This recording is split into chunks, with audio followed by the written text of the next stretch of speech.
Culture does not exist outside and independent of its human subjects. Culture is that's an important point. Culture does not exist outside and independent of its human subjects. In other words, culture is not an abstract thing only. Culture is not a topic of conversation. Culture is in our bodies. And I hope it goes into this a little bit more, because I do like that idea of the fact that even our very physiology is shaped by our culture. It's in us. It's our culture is expressed through our bodies, I suppose, because everything's expressed through our bodies. But even the fact that we have certain phenotypes is an expression of cultural values and cultural norms and cultural behaviors. Because I suppose you could say, on a superficial level, you could say that the people that we intermarry with and mate with, that's shaped by culture. Standards of beauty are shaped by culture. Priorities of family formation, all that sort of stuff are shaped by culture.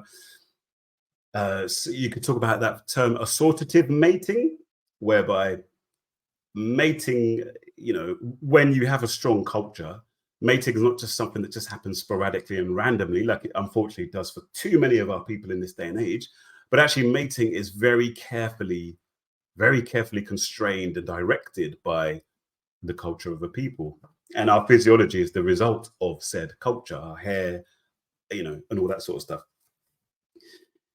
Culture is represented symbolically and operationally in the minds and characteristically mental/behavioral orientations or styles of its members, and is incarnated, which means brought into flesh, in the customary ways they move and use their bodies.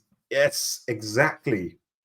Just the way we talk, the way we speak, the way we dance, the way we walk, the way we eat, the way we, laugh, the way we express dissatisfaction and satisfaction, and so on and so forth. That is all a manifestation, an incarnation of culture, which again is the set of principles and guiding principles. This is how Bob Amos is defining it.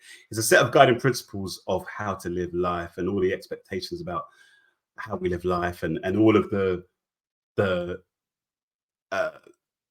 the ideas and values that guide those expectations, and then all the values and the justifications and rationale and the philosophical constructs and the cosmology. So we've talked a fair bit about cosmology recently, the ideas about what the world is, what the universe is, what the purpose of life is, all these kinds of things are all represented in our, in the way we walk, you could say.